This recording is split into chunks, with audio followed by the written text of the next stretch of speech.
6, come on. 7, 8, yep, come on. 9, yep, come on. Okay, Josh Bryant and Joe Robinson here today at Destination Dallas. Had a great workout today, and today we focused on breakdowns against the final part of the series, and it was shoulders and triceps. So what did you think about the workout, Joe? It was awesome, man. I got a nice good pump even from the first exercise to the last one, and that's it's something different for me because I normally don't get a really good pump when I train shoulders, but the way Josh had me training today with those partial reps and full extensions at the end with them, it really helped a lot. So what we did, we started off with the lean away double lateral raise. So as you can see, Joe's actually kind of leaned away, and what this does is it creates a larger range of motion, so the muscles under tension for more time, and it also overloads the top portion of the movement. So the key there is to not shrug you don't want to shrug your shoulder up. You see some people training real heavy lateral, walking around like Cyclops, and they're not really getting side delt there. So you want to not shrug your shoulder up and actually like think of like, okay, I'm trying to like reach away as far as I can versus, you know. Yep, come on. Yeah. 5 more at least. You gotta get 25 for it to be a success. Don't cheat. Don't cheat to do it. 25. 6. 27. 28. Come on. Come on. Doing that particular exercise, it forces you to use all depth, and that's it. And Josh had me with my arm straight out. I normally have a slight bend on my elbow, but having my arm straight out put even more tension on the delt for me.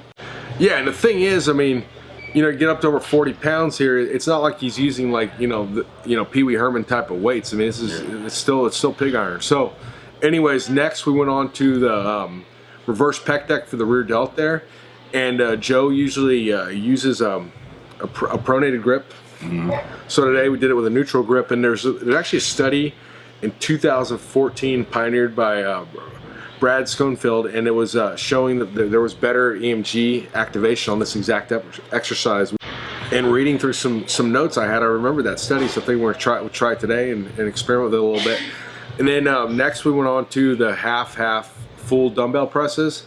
So what you do is a half rep, and then on the final rep you go a full rep, or it might even be closer to a quarter rep. But what that does is you still get the full range of motion, so you're getting the strength there, but you really keep continuous tension on the deltoids by those bottom end presses. Come on.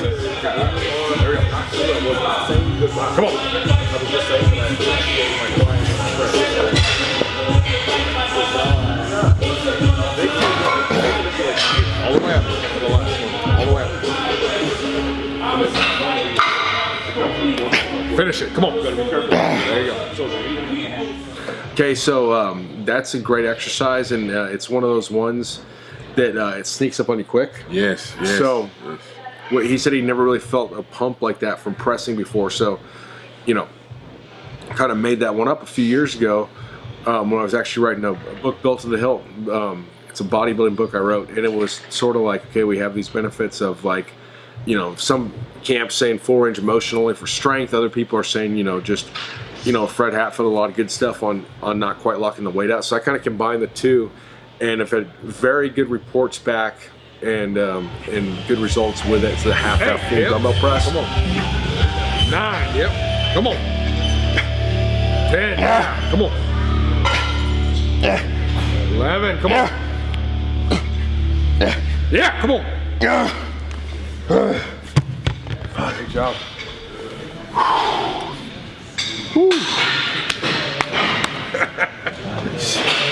Shoulder feel like bricks right now. We adjusted the rep scheme on the half fulls because obviously you go half full. So a half plus a half is 1 plus another 1 is 2.